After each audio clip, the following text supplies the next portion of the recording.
हरे कृष्णा। आइए सुनते हैं पवित्र पावन अधिक मास में आने वाली पद्मिनी एकादशी की कथा। अर्जुन कहते हैं, हे भगवान, आप अधिक मास, लौद मास या मल मास पुरुषोत्तम मास के शुक्ल पक्ष की एकादशी के विषय में बताएं। उसका नाम क्या है तथा व्रत की विधि क्या है? इसमें किस देवता की पूजा की जाती है और इसके व्रत से क्या फल मिलता है? कृष्ण बोलते हैं, हे पार्थ, अधिक मास की एकादशी अनेक पुण्यों को देने वाली है। उसका नाम पद्मिनी एकादशी तथा समुद्रा एकादशी है। इस एकादशी के व्रत से मनुष्य विष्णु लोक को जाता है। यह अनेक पापों को नष्ट करने वाली तथा मुक्ति और भक्ति प्रदान करने वाली है। इसके फल व गुणों को ध्यान पूर्वक सुनो। दशमी के दिन व्रत शुरू करना चाहिए। एकादशी के दिन प्रातःकाल नित्य क्रिया से निवृत्त होकर पुण्य क्षेत्रों में स्नान करने चले जाना चाहिए। उस समय गोबर, मृतिका, तिल, कुश तथा अम्ल के चूर्ण से विविध पूर्व होके स्नान करना चाहिए। स्नान करने से पहले शरीर में मिट्टी लगाते हुए उसी से प्रार्थना करनी चाहिए, हे मृतिके, मैं तुमको नमस्कार करता हूँ। तुम्हारे स्पर्श से मेरा शरीर पवित्र हो। समस्त औषधियों से पैदा हुई और पृथ्वी को पवित्र करने वाली तुम मुझे शुद्ध करो। ब्रह्मा के थूक से पैदा होने वाली तुम मेरे शरीर को छूकर मुझे पवित्र करो। हे शंख चक्र गदाधरी, देवों के देव जगन्नाथ, आप मुझे स्नान के लिए आज्ञा दीजिए। इसके उपरांत वरुण मंत्र को जप कर पवित्र तीर्थों के अभाव में उनका स्मरण करते हुए किसी भी तालाब में स्नान करना चाहिए। स्नान करने के पश्चात स्वच्छ और सुंदर वस्त्र धारण करके संध्या तर्पण करके मंदिर में जाकर भगवान की धूप, दीप, नैवेद्य, पुष्प, केसर आदि से पूजा करनी चाहिए। उसके उपरांत भगवान के सम्मुख नृत्य गान आदि करे। भक्तजनों के साथ एक साथ भगवान के सामने पुराण की कथा सुननी चाहिए। अधिक मास की शुक्ल पक्ष की पद्मिनी एकादशी का व्रत निर्जल करना चाहिए। यदि मनुष्य में निर्जल रहने की शक्ति न हो तो उसे जलपान या अल्पाहार से व्रत करना चाहिए।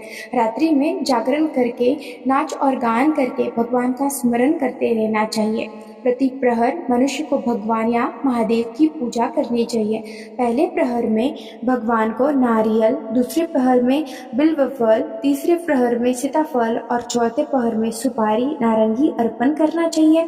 इससे पहले प्रहर में अग्नि होम का, दूसरे प्रहर में वायपेय यज्ञ का, तीसरे प्रहर में अश्वमेध यज्ञ का और चौथे प्रहर में राजसूय यज्ञ का फल मिलता है। इस व्रत से बढ़कर संसार में कोई यज्ञ, तप, दान या पुण्य नहीं है। एकादशी का व्रत करने वाले मनुष्य को समस्त तीर्थ और यज्ञों का फल मिल जाता है। इस तरह से सूर्योदय तक जागरण करना चाहिए और स्नान करके ब्राह्मणों को भोजन करना चाहिए। इसी प्रकार जो मनुष्य विधि पूर्वक भगवान की पूजा तथा व्रत करते हैं उनका जन्म सफल हो जाता है और वे इस लोक में अनेक सुखों को भोग कर अंत में भगवान विष्णु के परम धाम को जाते हैं। हे पार्थ, मैंने तुम्हें एकादशी व्रत का पूरा विधान बता दिया।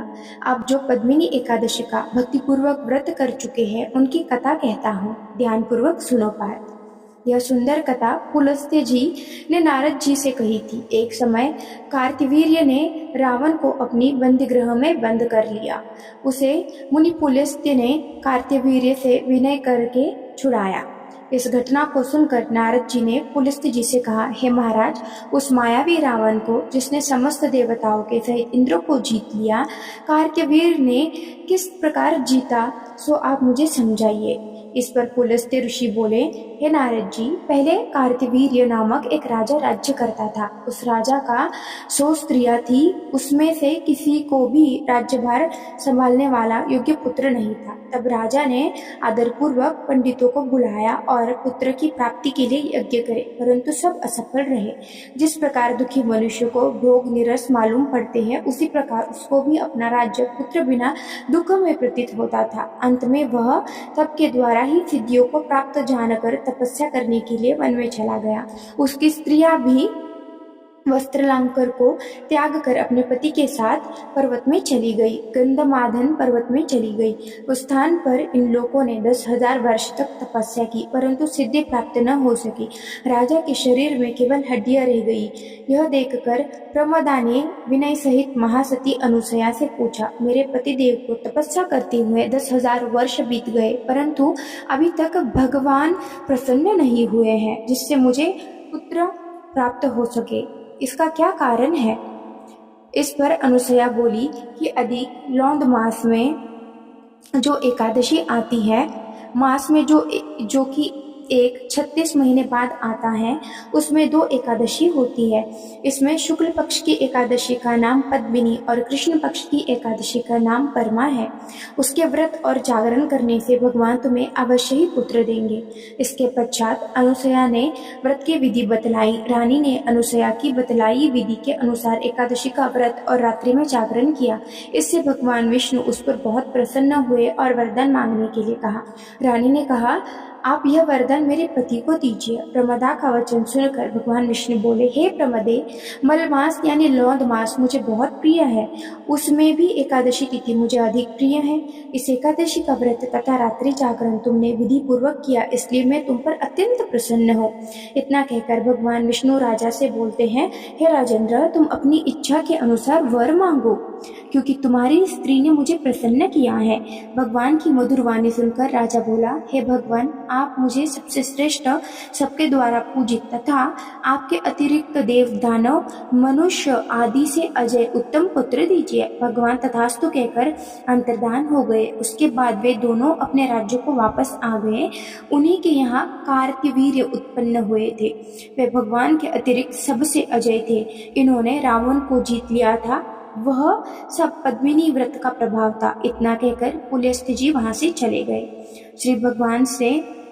श्री भगवान विष्णु कहते हैं, हे पांडुनंदन अर्जुन, यह महीने अधिक यानी लौंद मास, मल मास, पुरुषोत्तम मास के शुक्ल पक्ष की एकादशी का व्रत कहाँ है? जो मनुष्य इस व्रत को करता है वह विष्णु लोक जाता है।